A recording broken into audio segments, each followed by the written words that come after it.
Gracias,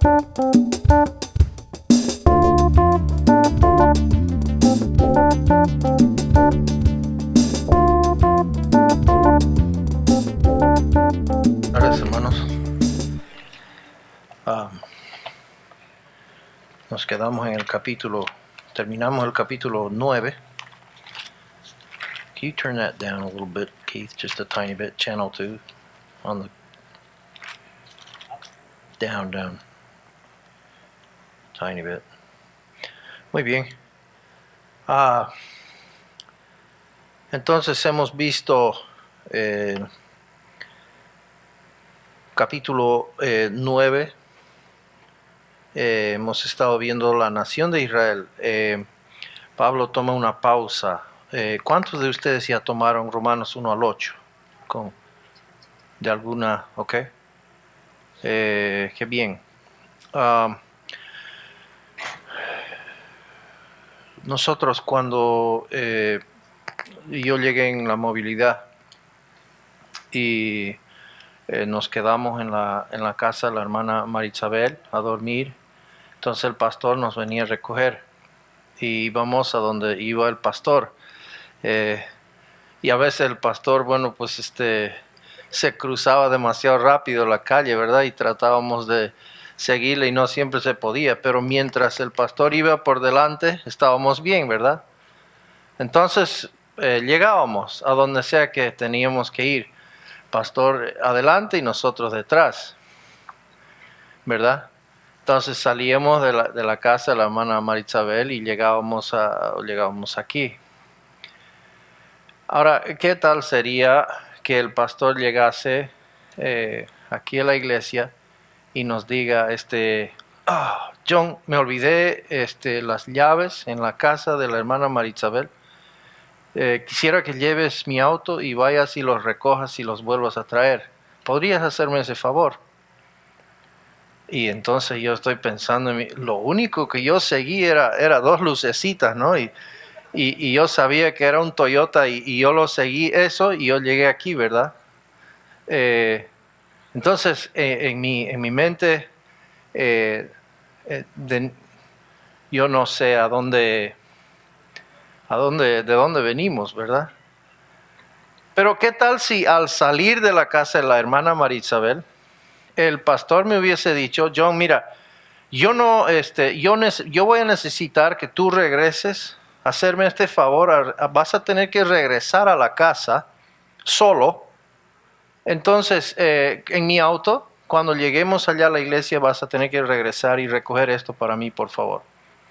Entonces, ¿qué es lo que va a suceder? Bueno, pues el momento que salgamos de la casa, yo estoy anotando, ok, yo tengo que regresar solo y estoy anotando cada cosa, ¿verdad? En mi mente, okay, hay un letrero aquí, hay esta cosita que yo necesito mirar. Ok, aquí torcemos a la derecha, bien aquí a la izquierda. Es decir, estoy registrando todo esto, ¿verdad? Porque sé que yo tengo que regresar solo a este lugar, ¿verdad? Nosotros cuando venimos aquí nos animamos tanto al ver a cada uno, a cada individuo aquí. Porque para nosotros cada uno de ustedes representa un sinfín de discípulos detrás de cada uno de ustedes, un potencial tremendo. No venimos en sí a hacer conferencias, venimos a entrenarles a ser discípulos. Es otra mentalidad. Entonces queremos animarles, vayamos estudiando, pero tomen en mente, ustedes van a tener que enseñar esto. ¿De acuerdo? ¿Ok? Entonces vayan pensando, ok, voy a tener que girar a la izquierda aquí, a la derecha aquí. Ok, si tengo que enseñar esto, ¿cómo lo voy a hacer? Vayan tomando en mente, ok, ¿a quién puedo enseñar esto? Y si yo lo enseño, ¿qué tengo que...? ¿Verdad?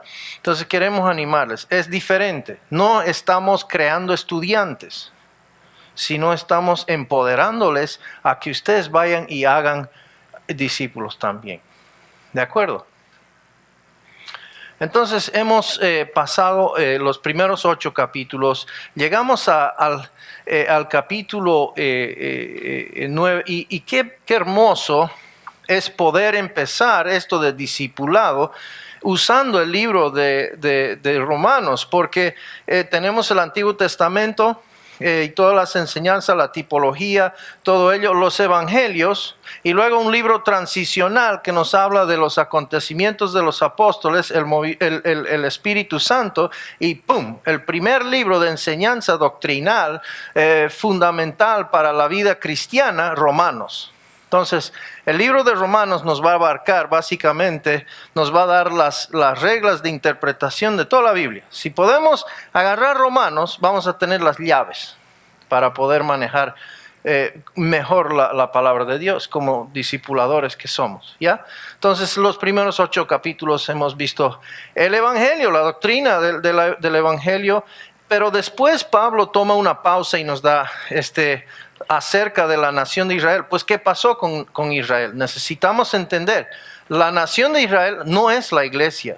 Cuando miramos Israel en el Antiguo Testamento, no estamos mirando iglesia, no estamos pensando iglesia. Y cuando vemos Israel en el Nuevo Testamento, no es lo que continuó de Israel, es diferente.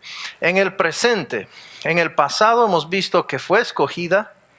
Hemos visto de que aunque Dios haya hecho a un lado a la nación de Israel, Dios no es injusto en hacerlo. Y ahora en el presente vamos a ver qué sucede con la nación de Israel. A mí me toca mirar los primeros 5 versículos. Entonces, en sus Biblias, capítulo 10, versículos 1 al 5. El trato justo de Dios con Israel en el presente. Entonces hemos visto en el pasado qué aconteció. Claramente el hermano Keith nos llevó a mostrar de que pues no le rechazaron, ¿verdad? Pues no quisieron creer. Era un tema de la fe. En el 32 dice, ¿por qué? Porque no iban tras ella por fe, sino por obras. El trato justo de Dios con el Israel en el presente. Israel tuvo dificultad para entender la manera de Dios de impartir justicia. Tuvo dificultad. Pónganse en el lugar de Israel. Pues, ¿se acuerdan la historia del hijo pródigo? Bueno, muchas veces hacemos recuento del hijo pródigo como el que va y se desgasta la vida, pero en realidad quisiera que enfoque el hijo pródigo, aquel que se quedó en casa y que no malgastó, que se quedó con el Padre y trabajó con el Padre y hizo tanto por el Padre. Es así como se siente Israel al ver la inclusión de los gentiles. Pero ¿cómo es posible?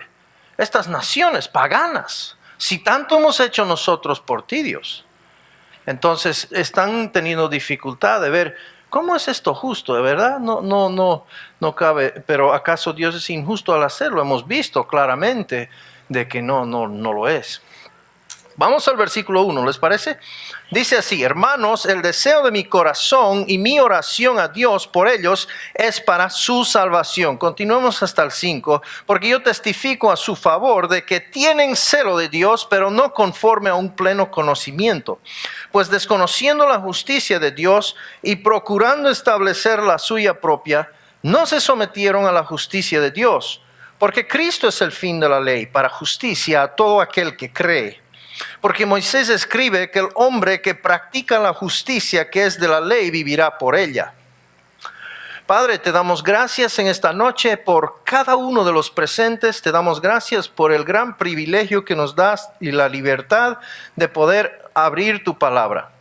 Señor, queremos en este momento reconocer y, Padre, otra vez hacer recuento de que estamos muertos al pecado y vivos para ti en Cristo. Padre, presentamos los miembros de nuestro cuerpo para uso de justicia. Señor, abre nuestro entendimiento. Padre, ayuda a poder articular conforme a lo que se ha preparado. Que tu Espíritu Santo nos esté enseñando a todos, Señor, según nuestra necesidad. Padre, necesitamos de ti en este momento. Bendice este tiempo, Señor, en Cristo Jesús. Amén. Entonces, en primer lugar, note que Pablo se estaba dirigiendo a los creyentes. Dice así: hermanos, hermanos. Interesante, sus parientes eran Israel, pero sus hermanos eran aquellos de la fe, aquellos que habían creído en Cristo. Y él está hablando, se está dirigiendo a ellos. Hermanos en Cristo, ciertamente el anhelo, dice Eudoquía, buena voluntad de mi corazón, habla del deseo apasionado de Pablo o profundo anhelo de que Israel fuese salvo. Ahora, aún después de que hemos visto su rechazo, Pablo está orando por su salvación y vemos de que es una oración apasionada por el pueblo de Israel. Es un pesar muy grande. Hemos visto también en el capítulo 9, ¿verdad? Digo la verdad en Cristo, no miento, dándome testimonio en mi conciencia en el Espíritu Santo de que tengo gran tristeza y continuo dolor en mi corazón, porque desearía yo mismo ser anatema, separado de Cristo por amor a mis hermanos, mis parientes según la carne, a Israel. Entonces en el 10 vemos que está orando a Dios por ellos, por su salvación. Y esto es no habían llegado a un punto donde pues aunque hayan rechazado a Dios y Dios está ahora trabajando con la iglesia en cuanto a su enfoque, en cuanto a su propósito, no quiere decir que no pueden ser salvos. Entonces Pablo está orando por ellos. Su anhelo es que sean salvos. Mi oración la frase mi oración habla de una acción positiva de Pablo por la salvación de Israel. Tiene una carga por Israel. Pablo toma la iniciativa de orar continuamente por la redención de Israel. Él creyó que Dios podía contestar esa oración. La comprensión teológica de Pablo de ninguna manera hizo su evangelización u oración fatalista, derrotista. Algunos no oran por los perdidos debido a que su doctrina dice que es inútil, ¿verdad? Y esto está plagando nuestro país hoy en día.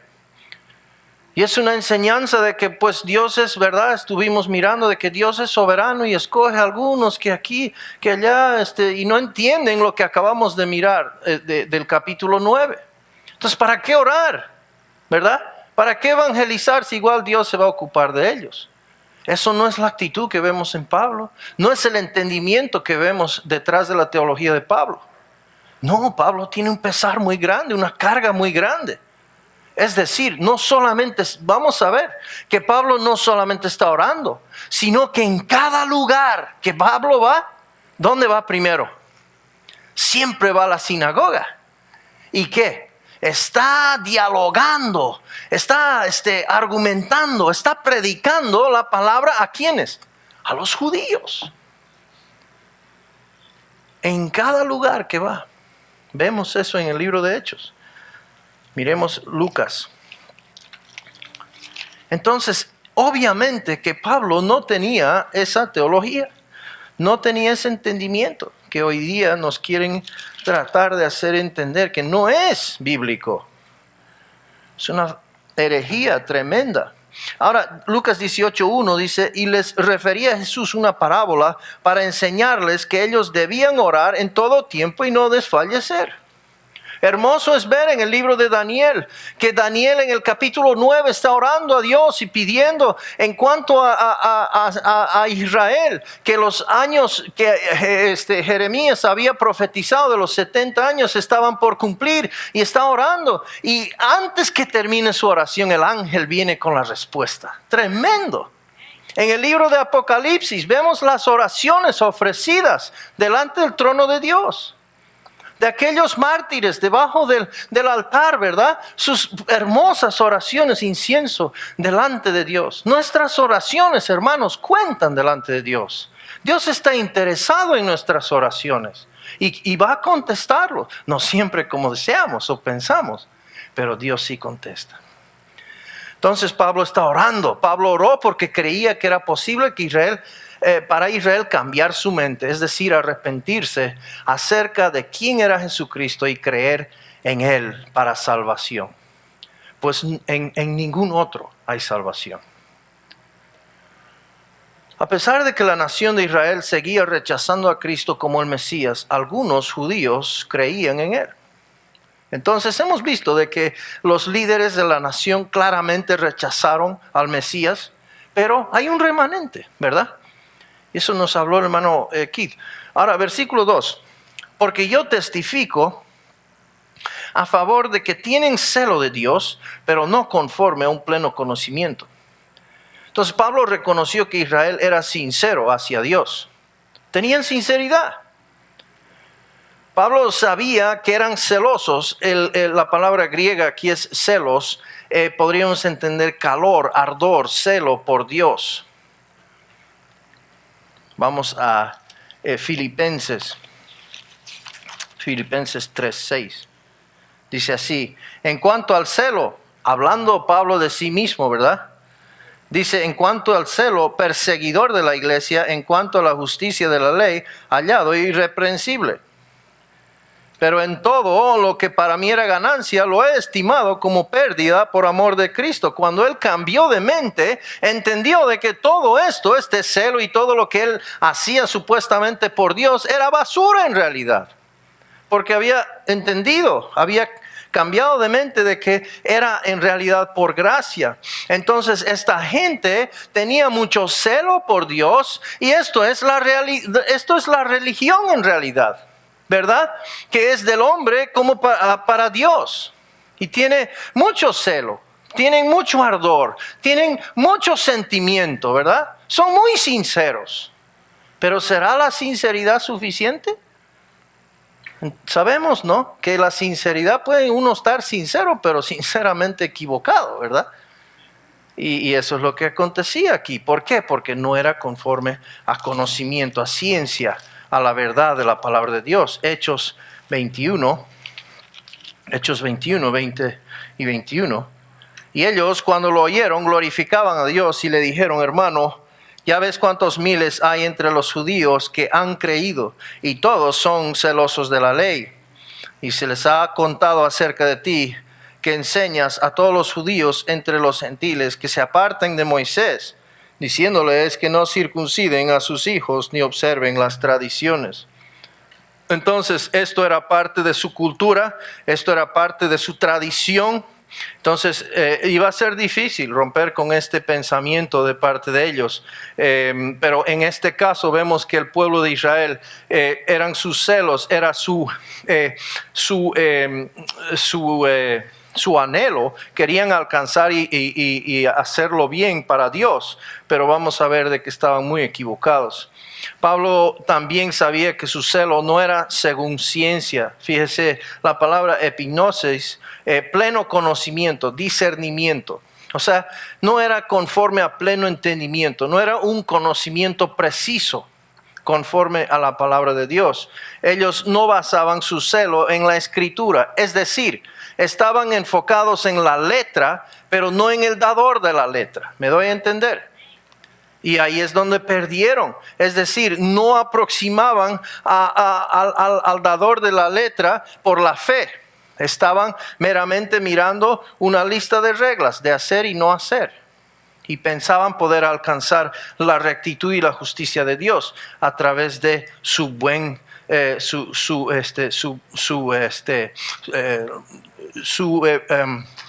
¿qué es la palabra que estoy buscando? Su buena intención, ¿no? No, pero si es buena persona, decimos, ¿verdad? No creo que esa persona, no puedo entender por qué le pasó esto, si esa persona es tan buena, ¿verdad? ¿Y cómo Dios va a condenar a esta persona si es tan dadivosa, tan buena? Estamos hablando de gente muy devota, ¿verdad? Gente culta inclusive, conocían, examinaban las escrituras, pero entendemos de que no era conforme a pleno conocimiento. En nuestro trato con los incrédulos debemos recordar siempre que el celo y la sinceridad no puede salvar a nadie. Y esto es algo que estoy yo aprendiendo a preguntar a la persona, porque nos dicen fácilmente, soy creyente, yo trabajo allá en Canadá, vivo en Canadá y todos son creyentes y creen en Dios.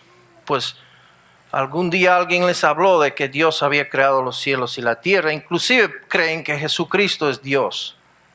Entonces son creyentes. Ah, qué bien, eres creyente. Y al principio, pues es creyente, qué bien. Y voy al siguiente, ¿verdad? Cuando empiezo a preguntar, ahora me doy cuenta, quiero investigar un poco, ¿verdad?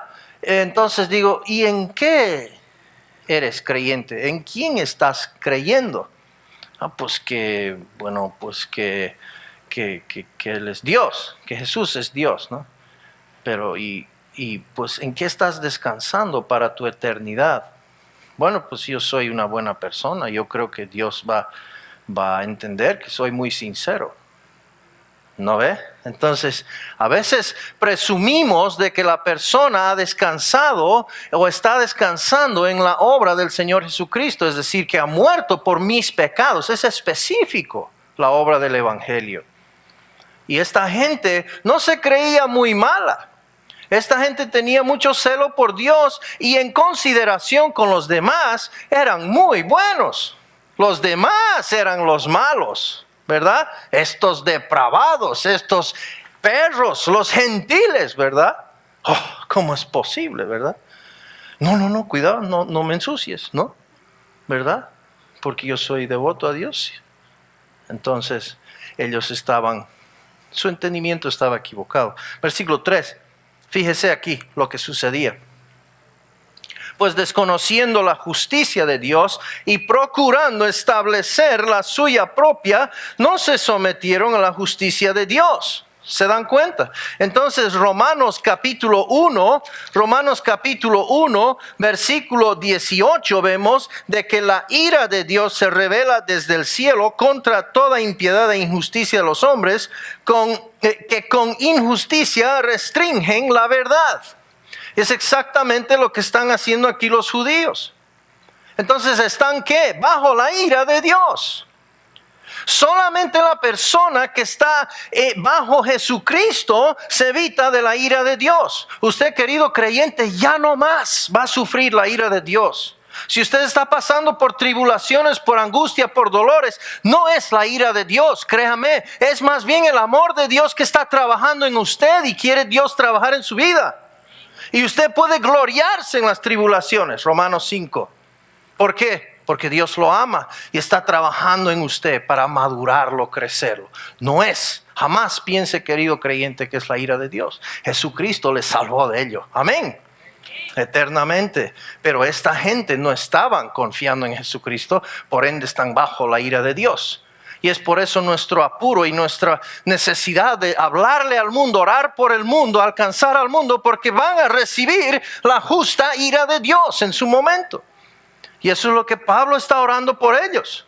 Pablo acusó a los judíos de 3 graves errores que venían de su intento de llegar a ser justos o rectos ante Dios en su propia manera. La humanidad sigue repitiendo estos errores. Esto no es nada nuevo. Nada nuevo. Primero, Pablo afirmó que los judíos desconocían de la justicia de Dios. Y era su ignorancia en realidad por causa de incredulidad. La mayoría en el mundo están todavía ignorando la manera en que Dios declara a la gente justa, recta con Él mismo. Esta ignorancia es inexcusable. Lo vemos eso en Romanos 1, 18 al 20.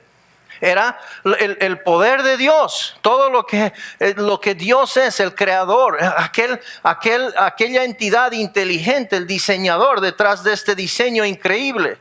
Está declarando que hay un Dios. Eso le deja a todo el mundo inexcusable por no responder a ello. 2 Corintios 4, 1 al 6. Por tanto, puesto que tenemos este ministerio, según hemos recibido misericordia, no desfallecemos, sino que hemos renunciado a lo oculto y vergonzoso, no andando con astucia ni adulterando la palabra de Dios, sino que mediante la manifestación de la verdad nos recomendamos a la conciencia de todo hombre en la presencia de Dios. Y si todavía nuestro evangelio está velado, para los que se pierden está velado, en los cuales el Dios de este mundo ha cegado el entendimiento de los incrédulos para que no vean el resplandor del evangelio de la gloria de Cristo, que es la imagen de Dios. ¿Ha usted pecado? No. ¿Seguro? No, yo no soy una... ¿Usted ha roto la ley? No. ¿Seguro? No. ¿Usted nunca ha recibido del Padre? Ah, bueno, pues cuando lo pones así, ¿quién no? ¿Verdad? La rectitud de Dios es absoluta y perfecta. Y el hombre se está midiendo al vecino. Bueno, pues él, ¿verdad? Mira, yo al menos, ¿no? Yo al menos. No soy tan malo. Entonces medimos es un estándar propio que hacemos. Eso no va con Dios. Entonces esta ignorancia es inexcusable. A nosotros nos toca ir al mundo y poner el espejo de la ley. Lindo folleto evangelístico. ¿Te has puesto la ley en la cara, en el espejo? A ver si eres tan perfecto ahora. Ay, pues cuando lo pones así, qué exagerado que eres. He roto todas, ¿verdad? Y eso es lo que hacemos. ¿Por qué? Porque eso es el amor.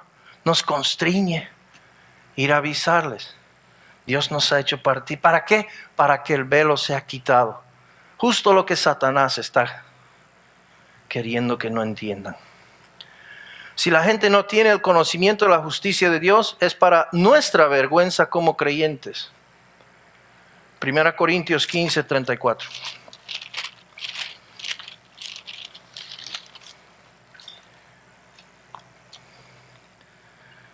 Sed sobrios como conviene y dejad de pecar, porque algunos no tienen conocimiento de Dios.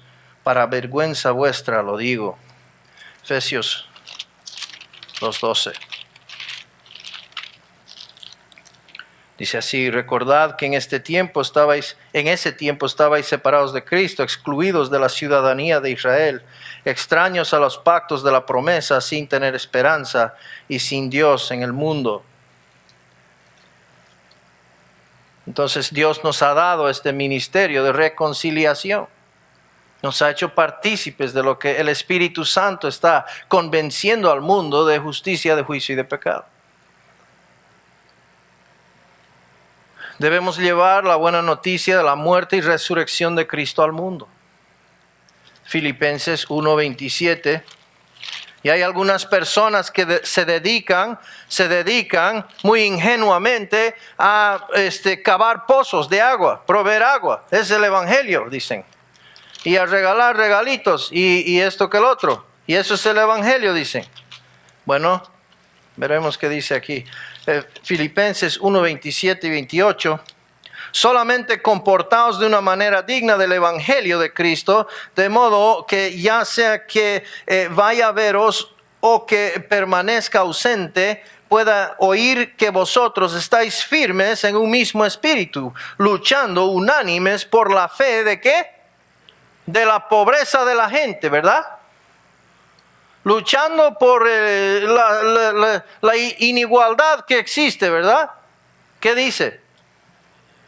Por el evangelio, por la fe del evangelio, de ninguna manera amedrentados por vuestros adversarios, lo cual es señal de perdición para ellos, pero de salvación para vosotros, y esto de Dios.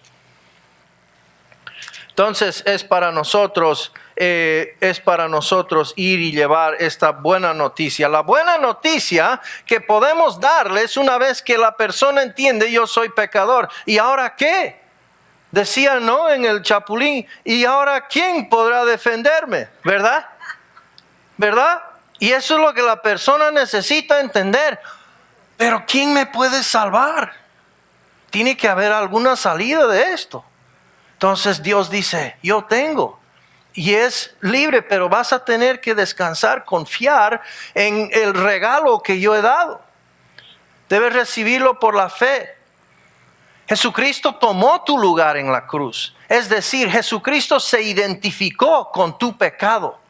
¿Qué tenía que ver Jesucristo yendo a bautizarse en el Jordán? ¿Acaso era pecador? ¿Acaso estaba yendo para arrepentimiento de pecados? Jesucristo fue al Jordán a bautizarse. Se identificó con nosotros los pecadores. Cuando fue a la cruz, se llevó nuestro pecado a la cruz. Entonces es ahí que Dios tuvo que castigarlo. Porque Dios ve sobre él todo el pecado del mundo, el pecado mío, el pecado tuyo. Dios quitó toda su ira en esa persona, en la persona de su Hijo, ese momento. Por eso dice, la justicia de Dios fue manifiesta en el Evangelio. Entonces nosotros tenemos el deber de llevar las buenas noticias. Y eso lo hacía Pablo.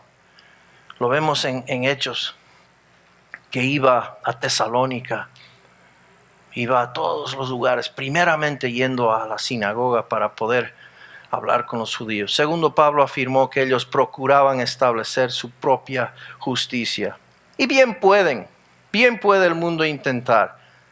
Serán juzgados según el perfecto estándar de Dios. Prefiero estar encontrado en Cristo, porque yo sé que la obra de Cristo es garantizada. El hombre busca ser declarado justo ante Dios de varias maneras, ¿verdad? Qué ingenuos, pero es verdad, buenas intenciones, celos por Dios, devoción. Cada domingo está llena la iglesia. Estoy haciendo por Dios buenas obras, ¿verdad? El hombre busca la salvación por la justicia cultural, la creencia de que la etnicidad, linaje o cultura le hace automáticamente a uno justo ante Dios. Por ejemplo, el Islam, el judío, etc. Y esto es algo que nuestros hijos, como hijos de creyentes, van a tener que entender, de que no por ser hijos de creyentes son automáticamente hijos de Dios. No hay nietos, ¿verdad? Entonces tienen que personalmente creer que Cristo también tomó su lugar y descansar en la obra perfecta de Cristo. Gálatas 2:15 nos dice, nosotros somos judíos de nacimiento y no pecadores de entre los gentiles. ¿Se dan cuenta? ¡Wow! ¡Qué jactancia!, ¿verdad? Pero es así, qué ingenuos. Pero es que se estaban midiendo conforme a la vista, conforme a un estándar de rectitud propio de ellos mismos. Efesios 2:11 y 12, ¿qué dice? Dice, recordad pues que en otro tiempo vosotros los gentiles en la carne, llamados incircuncisión por la tal llamada circuncisión, hecha por manos en la carne, es decir, era por obras, esfuerzo humano, que en realidad no cuenta ante Dios. Recordad que en ese tiempo estabais separados de Cristo, excluidos de la ciudadanía de Israel, extraños a los pactos de la promesa, sin tener esperanza y sin Dios en el mundo. Toda persona que está confiando en sus buenos logros está todavía en ese lugar. La salvación por la justicia religiosa, la creencia de que la pertenencia a una religión específica le hace a uno justo ante Dios. ¿Cuántas veces hemos escuchado, yo soy católico? No, yo soy católico. Yo tengo mi medio cómo llegar a Dios, ¿verdad? El otro día anunció el Papa de que, bueno, Cristo ha redimido a todos. No importa, el ateo, mientras trate de hacer el bien, vamos a llegar juntos allá, dice. ¿Qué tal los bautistas? Bueno, pues yo soy bautista. O yo soy mormón. Y si exclusive gente de la iglesia bíblica inclusive creen que son automáticamente justos con Dios a causa de su denominación, iglesia o secta. Triste, ¿verdad? Engañados. Pero Eso es lo que sucede muchas veces. La salvación a través de la justicia, rectitud personal. La creencia de que completando los requisitos que uno hace de sí mismo, le hace a uno justo ante Dios. Qué cosa, ¿verdad? Pero así está el mundo. Romanos capítulo 2, 14 y 15. Romanos 2, 14 y 15 nos dice así. Porque cuando los gentiles que no tienen la ley cumplen por instinto los dictados de la ley, ellos no teniendo la ley son una ley para sí mismos, ¿verdad? Su conciencia les hace, les habla y los inculpa. Ahora versículo 15, ya que muestran la obra de la ley escrita en sus corazones, su conciencia dando testimonio y sus pensamientos acusándolos unas veces y otras defendiéndolos. La religión es una demostración de que el hombre se siente culpable y está tratando de alcanzar la rectitud de Dios a través de las obras. Filipenses 3:9. Filipenses 3:9. Y ser hallado en él, no teniendo mi propia justicia derivada de la ley, es que la ley exige que yo performe, ¿verdad? Entonces no, dice, no teniendo esta justicia, sino la que es por la fe en Cristo. La justicia que procede de Dios sobre la base de la fe. Ahora, la justicia o rectitud de Dios se da gratuitamente a todo aquel que cree en Jesucristo. La justicia de Dios no es basada en la etnicidad o cultura, religión o una norma de creación propia, sino en la obra perfecta y completa del Hijo de Dios, Jesucristo, en la cruz. Es exclusivo.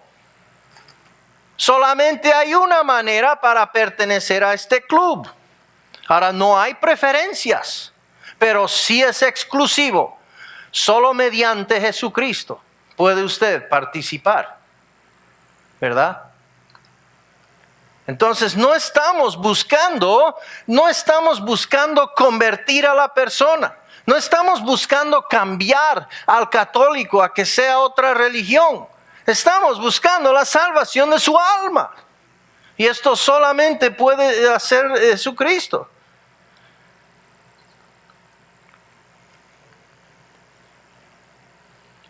En tercer lugar, Pablo acusó a los judíos de no sujetarse a la justicia de Dios. En tercer lugar, Pablo acusa a los judíos de no sujetarse a la justicia de Dios. No estaban sujetos a la justicia de Dios. Vámonos a Romanos, dejen su dedo ahí en Romanos 10 y volvamos a 3:21 para hacer recuento, 3:21 al 30. Habla de la justicia de Dios. Fíjese, dice, pero ahora, aparte de la ley, aparte de las obras, aparte de la ley, la justicia de Dios ha sido manifestada, atestiguada por la ley y los profetas. Vamos a mirar esto. Dios da justicia aparte del guardar la ley o hacer buenas obras de cualquier tipo. Ahora, yo he hablado con mucha gente que me dicen, pues está bien, interesante lo que me dices, John, eso de la gracia y que es un regalo, qué bonito, me dice, suena bien, me dice, pero yo prefiero obedecer, yo prefiero hacer mi mejor esfuerzo, creo que me irá bien. O en el mejor de los casos, prefiero aceptar el regalo, pero también hacer mi mejor esfuerzo. ¿Será que están confiando plenamente en la obra del Señor Jesucristo? No. Están en realidad asegurándose a través de sus méritos, ¿verdad? Entonces la justicia de Dios vemos que está manifiesta aparte de las obras, aparte de la ley. Es solamente en el Evangelio, en la obra del Señor Jesucristo. Entonces Dios da justicia aparte del guardar la ley o hacer buenas obras de cualquier tipo. Y esto es lo que es la gracia. La gracia es depender totalmente de Jesucristo. Y la única razón que lo hago es porque su obra, su palabra me dice. Y es completamente contrario, ahora no es ciego, pero sí es contrario a la lógica humana. Del ser humano dice, yo tengo que hacer, tengo una deuda que cumplir. La persona que confía en la palabra de Dios y en la obra de Dios está diciendo, la deuda ha sido pagada. Entonces Dios da su rectitud, su justicia a todos los que creen en Jesucristo. ¿Lo merecemos? Jamás, jamás lo vamos a merecer. Ni por todo nuestro andar como creyentes lo vamos a merecer. Jamás. Y esa realidad debemos caminar y crecer cada día. Pablo creció en su entendimiento de que era de todos los pecadores el peor, mientras iba progresando en su vida cristiana. La gracia debe madurarnos en ese entendimiento y ese saber de que, wow, yo realmente no merezco esto. Versículo 22. Entonces, es decir, la justicia de Dios por medio de la fe en Jesucristo, para todos los que creen, porque no hay distinción. Entonces, completamente contrario al hacer, completamente contrario al tratar de confiarse o hacer su mejor esmero, es simplemente descansar, es a través de la fe en una persona, Jesucristo. ¡Pum! ¿Por qué? Pues así dice su palabra, así lo dice, yo lo creo. Y eso es lo que Dios dice, ese es el medio para llegar al Padre. Es a través de Jesucristo y no hay más otra. 3:23 nos dice así: por cuanto todos pecaron y no alcanzan la gloria de Dios. Entonces es de agradecer que la justicia de Dios no está reservada para aquellos que son dignos, porque cada uno de nosotros ha pecado y está destituido de la gloria de Dios. Por lo tanto, ninguno de nosotros es digno de recibir la justicia de Dios. Y el creyente, una vez más, debe crecer en este entendimiento. El creyente legalista pierde de vista esta verdad. Ahora, versículo 24. Siendo justificados gratuitamente por su gracia, por medio de la redención que es en Cristo Jesús. Entonces, la justicia de Dios es un don gratuito que viene a nosotros por la gracia gratuita de Dios. Parece redundar, ¿verdad? Pero no podemos expresar suficientemente lo gratis y gratuito que es el regalo de Dios. La justicia de Dios fue provista a nosotros mediante el precio de la redención de la sangre de Jesucristo.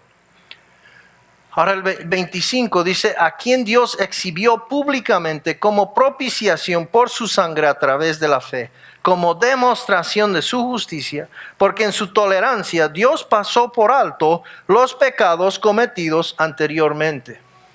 Entonces la justicia de Dios demostrada, vemos, la justicia de Dios demanda la muerte del pecador.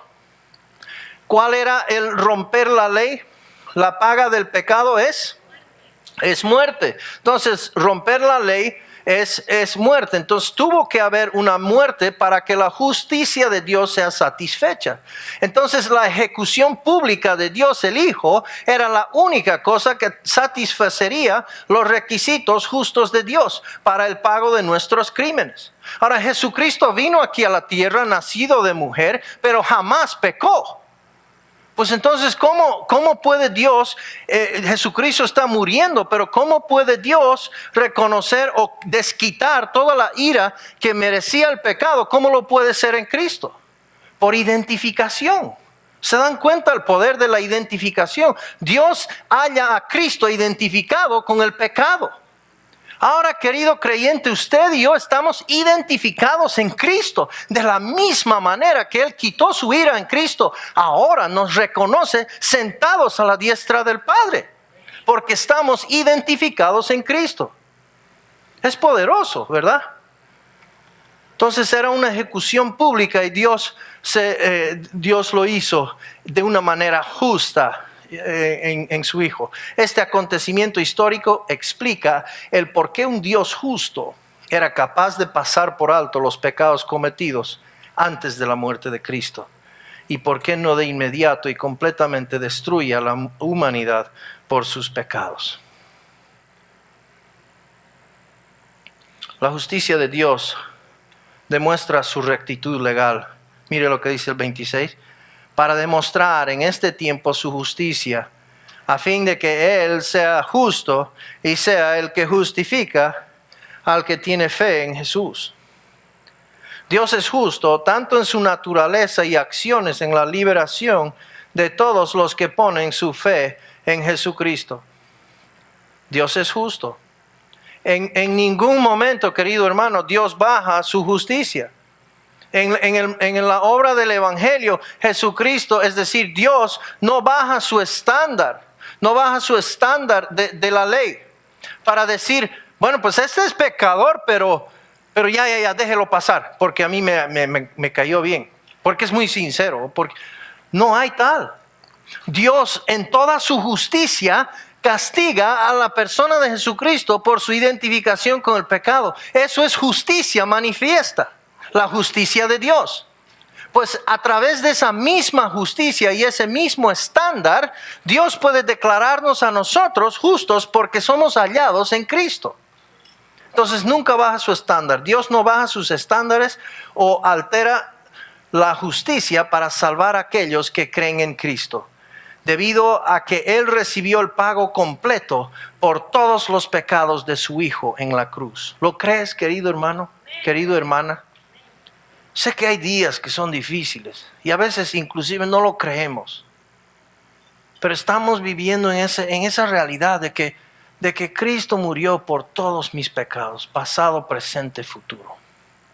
Él trató con el pecado. La gracia tiene solución para el pecado. Dios hizo provisión porque supo que íbamos a caer como creyentes. Dios lo hizo. Es a través de la gracia que podemos resolver nuestros asuntos y problemas en cuanto al pecado en esta vida como creyentes. El legalismo jamás nos proveía ese medio. El legalismo decía, tienes que esconder porque si no, vas a estar fuera. Nadie va a entender. Tienes que mantener la imagen, tienes que aparentar porque si no, estás frito. ¿Verdad? La gracia dice, no. Somos todos pecadores. Si no fuera por Cristo, no habría ninguna salvación. Y es así que entendemos que hay provisión por el pecado. No quiere decir que vamos y pequemos para que la gracia abunde, ¿no ve? No, de ninguna manera. Pero sí en la gracia. Ahora podemos tener el concepto que Cristo, Dios trató con este asunto del pecado, una vez por todas. ¿Ves? Es una obra completa. 3:27 dice, ¿dónde está pues la jactancia? La jactancia, es decir, aquel judío que tenía celo por Dios y podía jactarse, ¿verdad? Yo hice tanto por Dios. Pues ahora en la gracia, ¿dónde está la jactancia? Queda excluida. ¿Por cuál ley? ¿La de las obras? No, sino por la ley de la fe. Entonces por eso Dios puede aceptar como una, entre paréntesis, obra. La única obra que Dios puede aceptar para ser justificados es la fe, porque no es obra, no es meritorio, no quita de la gloria de Dios. ¿Se dan cuenta? Dios estableció este medio. Puesto que la justicia de Dios es impartida por la fe, no tenemos derecho a presumir. Eso es la esencia de la fe, ¿verdad? Yo no puedo. La fe comprende que yo no puedo y confío en Él. Entonces no me da para presumir. La fe es el cambio de mente que entendí, yo soy pecador y perdido. Entonces, si hubiésemos sido justificados por alguna obra nuestra o por la obediencia a la ley, podríamos presumir. 28. Porque concluimos que el hombre es justificado por la fe, aparte de las obras de la ley. La justicia de Dios por la gracia excluye el orgullo, porque somos justificados por la fe, sin hacer ninguna buena obra.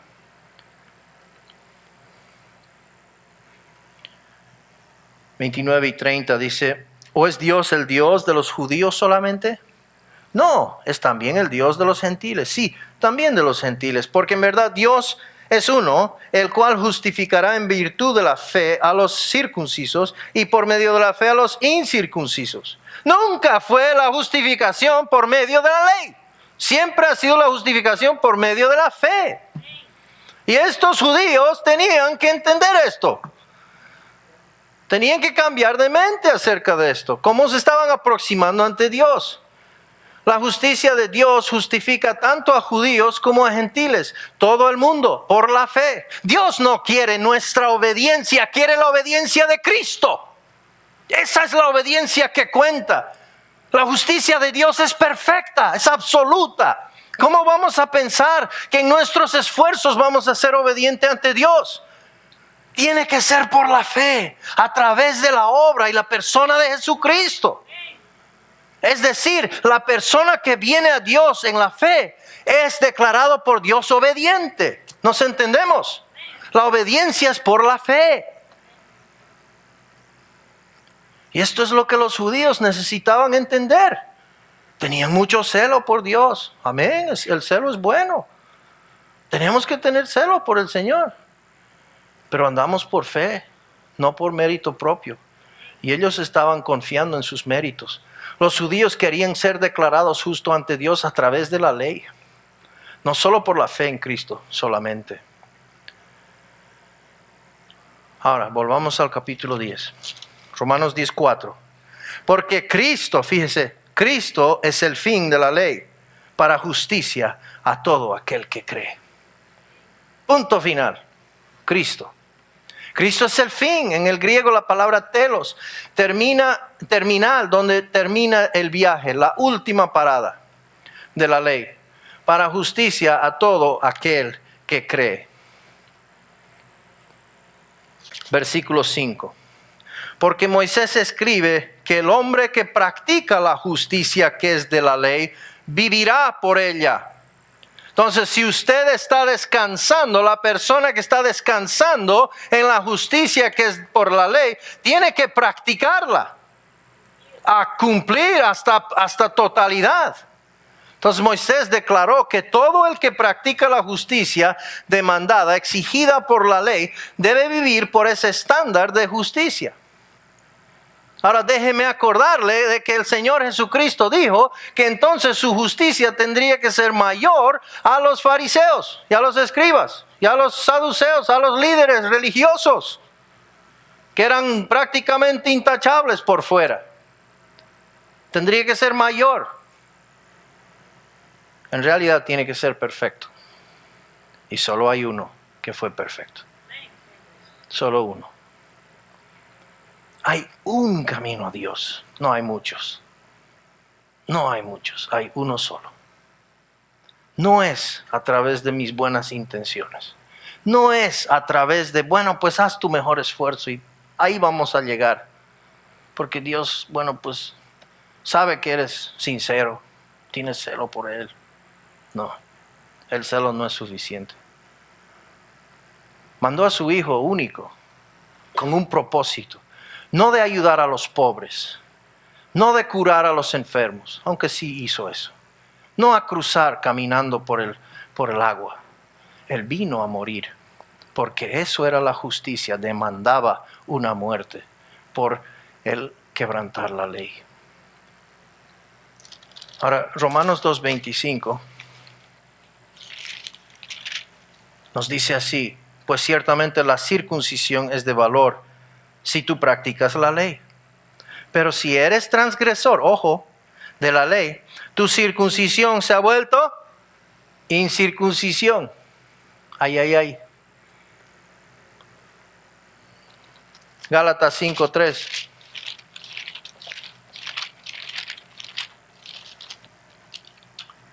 Y otra vez testifico a todo hombre que se circuncida, que está obligado a cumplir toda la ley. Es decir, si tú en esta noche, por si acaso, todavía no has confiado en Jesucristo y estás yendo por el camino de tus propias buenas intenciones, quiero desearte la mejor de las suertes, pero no vas a alcanzar. No vas a alcanzar, porque Dios acepta una sola justicia y esa es perfección total. Si no has confiado todavía plenamente en la persona y obra del Señor Jesucristo, ¿qué te está estorbando hacerlo ahora mismo? Tal vez, si yo te hago la pregunta en esta noche, y yo te pregunto, ¿cómo sabes? ¿Cómo sabes que eres salvo? ¿Es porque caminaste un pasillo? ¿O porque levantaste la mano, hiciste una oración? ¿O es porque plenamente descansaste en la persona y obra de Jesucristo? No hay cosa que podamos hacer para merecer la salvación.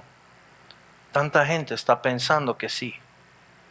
Si una persona continuamente hizo el bien, sin nunca hacer el mal, toda su vida, Dios le daría a esa persona vida. Dios es justo además, ¿verdad? Pero nadie puede hacer eso. Nadie. Podríamos ir y mirar Levítico 18:5, Romanos 2:5 al 8, pero vamos a continuar. La justicia de Dios es perfecta. Esta justicia por la ley requiere una adherencia perfecta, absoluta a los estándares de la ley en todo momento. Vamos a Santiago, capítulo 2. Santiago, capítulo 2, versículo 10. ¿Qué nos dice? Y esto es lo que el mundo no entiende. Que la ley es un paquete. La ley no es nomás haz tu mejor esfuerzo. Es todo la ley o nada la ley. Entonces, ¿qué dice Santiago 2:10? Porque cualquiera que guarda toda la ley, pero tropieza en un solo puntito, en un punto, se ha hecho culpable. ¿De qué? De todos. De todos. ¿Se dan cuenta? La justicia de Dios es absoluta. La ley demanda lo imposible. Por lo tanto, la justicia no puede venir de la ley. Solo el fracaso y la culpa vienen del tratar de asegurar la justicia mediante la obediencia a la ley. Y eso tenemos que aprender también como creyentes. A veces queremos sujetarnos y ponernos voluntariamente bajo la ley, pensando que si hago una lista de cosas, Dios se va a estar complacido, o tal vez voy a estar haciendo de buen creyente, ¿verdad? Y muchas veces tengo mi lista de 10 cosas que hago y uno por uno los voy llenando. ¡Ajá! ¡Qué bueno que soy! Inclusive lo puedo poner en mi pared, por si acaso, para que se den cuenta. ¿Verdad? Ahora, fíjese aquí. Quiero que miren aquí, presten atención. Dios es el dador de la ley, ¿verdad? La ley fue dada por Dios. Ahora, quiero que presten atención porque quiero que vean cómo la ley llega a ser la única forma, lo único que resulta de la ley es nuestra condenación. Ahora, la ley fue dada por Dios, ¿verdad? Y la ley es perfecta, ¿no ve? Romanos 7:12 dice, de manera que la ley a la verdad es santa y el mandamiento santo, justo y bueno. La ley es perfecta que convierte el alma, Salmo 19:1.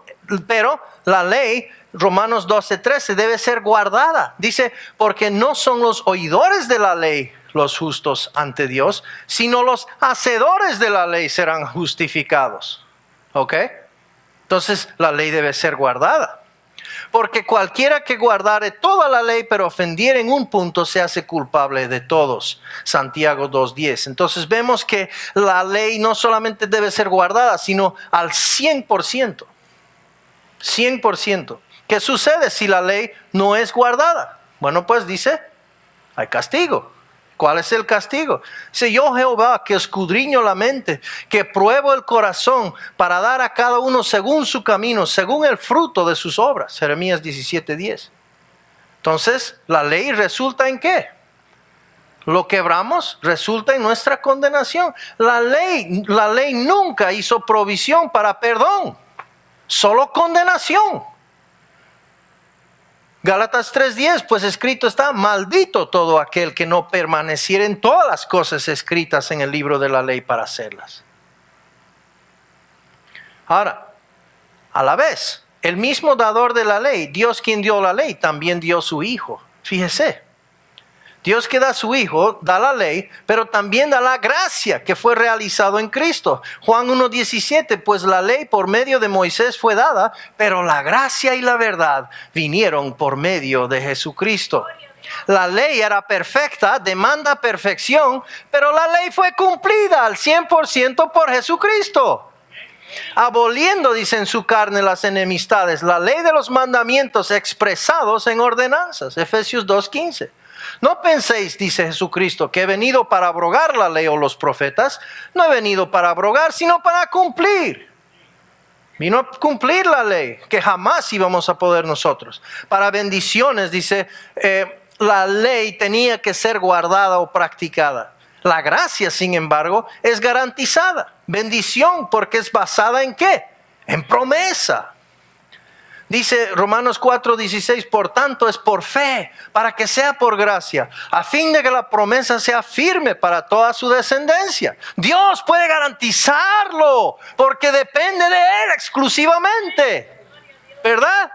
Es por promesa, y el hermano Keith y el hermano Carlos nos han estado demostrando cómo funciona esto de la promesa, ¿verdad? Qué lindo, qué hermoso. Ahora, nuestras ofensas en la ley, por quebrantar la ley, tenían que ser castigados, ¿no ve? Pero por gracia nuestras ofensas quebrantadas, ¿qué? Fueron perdonadas en Jesucristo. Dice, Cristo nos redimió de la maldición de la ley, hecho por nosotros maldición, porque está escrito, maldito todo el que es colgado en un madero. Eso es amor. Él nunca mereció ir a la cruz, pero lo hizo por ti y por mí. ¿Para qué? Para ofrecernos perdón. La ley nos trajo condenación. No había más otra, condenación. Pero ¿qué pasa con la gracia? La gracia por medio de Cristo trajo libertad. Gálatas 5:1 dice, estad pues firmes en la libertad con que Cristo nos hizo libres, y no estéis otra vez sujetos al yugo de la esclavitud. Muy bien, entonces Dios, quien dio la ley, dio también su Hijo. ¿Para qué? Para que Él sea el justo y el que justifica. ¡Gloria a Dios! La ley requería 100% tus esfuerzos. La gracia es 100% Cristo. Él nos salvó. Él hizo la obra. Él lo cumplió. Nada yo creo en Él. Cuando pasa un avión y estoy afuera en la acera y hay alguien que está mirando, ¿acaso esa persona está haciendo volar el avión? No, pero ¿qué pasa? La gente quiere mirar. ¿A qué está mirando este hombre? ¿Verdad? Se ponen a mirar hacia el cielo. Eso es la fe. Da gloria a Dios. Está mirando a Cristo. Y Dios es glorificado. Aquel justo y el que justifica al impío. Ahora, la ley requería ser perfecto al 100%. Pero Cristo es nuestra perfección al 100%. La ley era insegura. ¿Por qué? Porque fue basado 100% en nuestro esmero. Teníamos que esmerarnos, teníamos que hacer lo mejor y no quebrantarlo al 100%. Pero la gracia es segura porque Cristo lo cumplió al 100%. Bajo la ley, si no guardabas al 100%, recibías el 100% del castigo. Pero ahora en la gracia, aunque quebramos el 100%, Él perdonó 100%. ¡Wow! La ley trajo 100% de condenación. A todos los que estaban bajo la ley, los confinó, ¿verdad? Bajo la ley, ¿para qué? Para condenación, para que en Jesucristo venga la salvación. Y la gracia por medio de Cristo trajo libertad, 100%.